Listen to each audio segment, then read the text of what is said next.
शिव जी के पसीने से एक एक पुरुष पैदा हुआ और वो धीरे धीरे अपना आकार बढ़ाता चला गया और उसने पूरे सब लोगों को ढकने का इतना बड़ा उसका आकार हो गया कि पृथ्वी लोक भी ढक जाए पूरा। तो देवता बड़े परेशान हुए और उन्होंने फिर उसका रेमेडी शिव जी से पूछा। तो शिव जी ने कहा इसे ज़मीन पर, पृथ्वी पर औंधे मुंह गिरा दो। तो उसको पृथ्वी पर औंधे मुंह गिराया गया। तो उसका सिर जो है वो नॉर्थ ईस्ट की तरफ आया, पैर साउथ वेस्ट की तरफ आए। तो इस तरह से उसे वास्तु पुरुष कहा गया। और जब फिर उसने शिव जी से कहा कि ये तो मेरा अस्तित्व ही खत्म कर दिया आपने, मैं तो आपसे ही पैदा हुआ हूँ।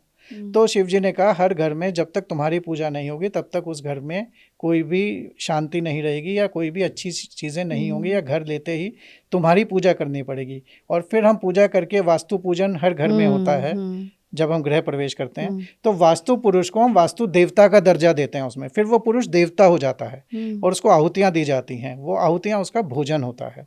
अब ये देवता करता क्या है?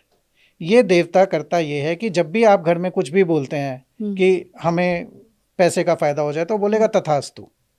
अगर आप बोलेंगे कि नहीं झगड़ा हो रहा है, किसी को कह दिया तू चला जा, तू निकल जा। कई बार हम घर में इस तरह की आम आदमी बात कर देते हैं आपस में गुस्से में, जो उनका एक्चुअल मीनिंग नहीं होता, लेकिन फिर भी वो उस पर भी वास्तु देवता तथास्तु ही बोलेगा।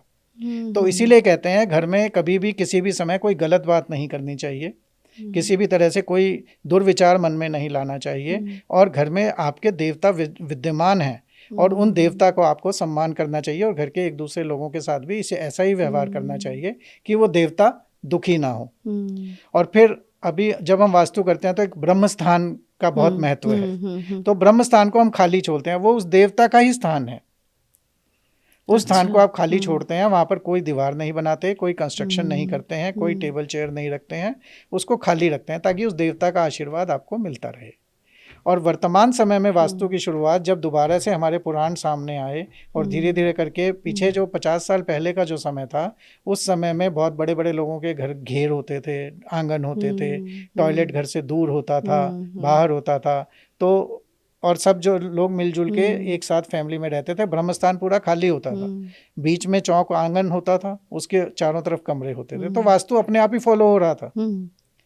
लेकिन आज के समय में वास्तु नहीं फॉलो हो रहा। तो पुराण जब सामने आए, वेद सामने आए, तो दोबारा से हमने वास्तु को अपनाया जी। तो ये हुआ। और फिर सन 96 के बाद से वास्तु इंडिया में बहुत ज़्यादा चलन में आया और फिर आज तक लोग वास्तु कर रहे हैं और आगे भी करेंगे वास्तु से, क्योंकि फ़ायदा होता है।